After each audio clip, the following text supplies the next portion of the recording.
Some crimes shock a community, others haunt it, and then there are the ones that force us to confront something far more uncomfortable. The idea that evil doesn't always look like a monster. Sometimes it looks like a boy next door. This is the story of Bernard Schreiber and the murder of Mary Jolene Friess. Bernard Schreiber was born in Molkova, Ohio, in 1937. By all outward appearances, he was unremarkable, quiet, polite, religious. He never missed mass. He'd never been in trouble with the law. To neighbors and teachers, Bernard was a boy who stayed home, watched television, read comic books like Superman, Captain Marvel, and dreamed of joining the Marines one day. But socially, Bernard struggled. He was teased by younger boys for being awkward, for never having a girlfriend, for being a virgin. The taunts stuck, and somewhere along the way, they began to fester. In the summer of 1954, Bernard decided he was done being humiliated. August of 1954, Bernard, then 16 years old, and a 12-year-old boy was spending time in Sylvania Township, just outside Toledo.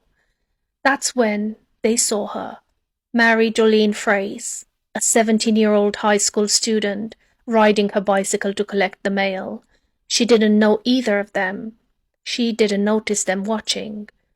But Bernard noticed her, and from that moment on, the two boys began following her routine, quietly observing as she made repeated trips to the mailbox over the course of 3 days. On the third day, Bernard approached Mary. She rejected him immediately, and that rejection would cost her her life. The next day, Bernard and the younger boy hid in the weeds alongside the path Mary regularly took. When she rode past on her bicycle, they attacked. The younger boy struck her in the head with a club, knocking her off the bike. Dazed and injured, Mary tried to run into the woods, but she was struck again and again. Eventually, she collapsed unconscious. At that point, the younger boy fled the scene. Bernard did not. Bernard dragged Mary deeper into the woods. He tore her clothes and raped her. When Mary regained consciousness, Bernard panicked. He later said he feared she would identify him, so he stabbed her twice in the chest, killing her. Then Bernard did something chilling in its normalcy. He went home, and he ate lunch. About a week later, police received a tip from a neighbor. Bernard had reportedly told his mother, "I just killed a girl. I stabbed her twice." His mother was horrified, but unsure what to do. When police questioned Bernard, he initially denied everything, but after failing a lie detector test, he confessed. Before making a formal statement, Bernard led investigators to a dump 2 miles from the crime scene, where they found fragments of Mary's eyeglasses. Back at the station, Bernard leaned back, put his feet on the prosecutor's desk, puffed on a pipe, sipped coffee, and calmly explained how they had planned it, how they had watched her, how they had waited.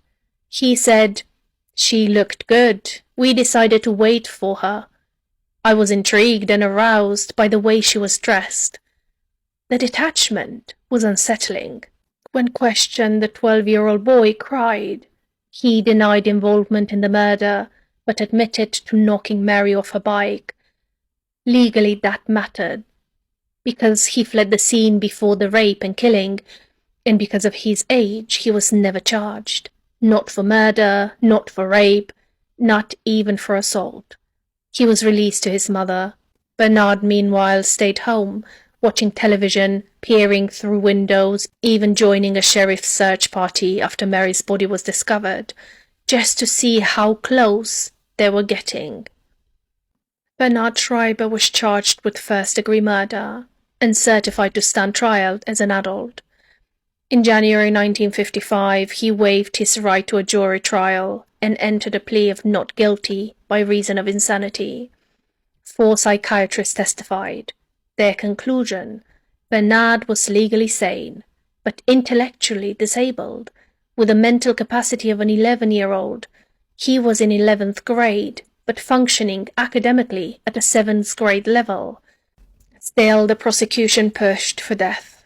Lucas County prosecutor Harry Freeberg argued that the brutality of the crime outweighed any mitigating factors.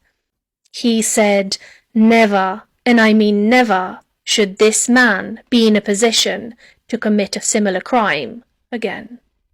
After deliberating for just 1 hour, a 3-judge panel found Bernard guilty of first-degree murder. They sentenced him to death by electrocution. No mercy clause, no reduction. When the sentence was read, Bernard dropped his head and closed his eyes. His mother screamed, his sisters sobbed. Later, Bernard would say it felt like they shoved a knife in me. Appeals followed and failed.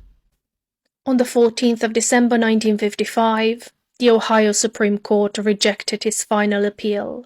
His execution was scheduled for the 13th of January 1956, later delayed to the 15th of March to allow a clemency request. The governor refused to intervene.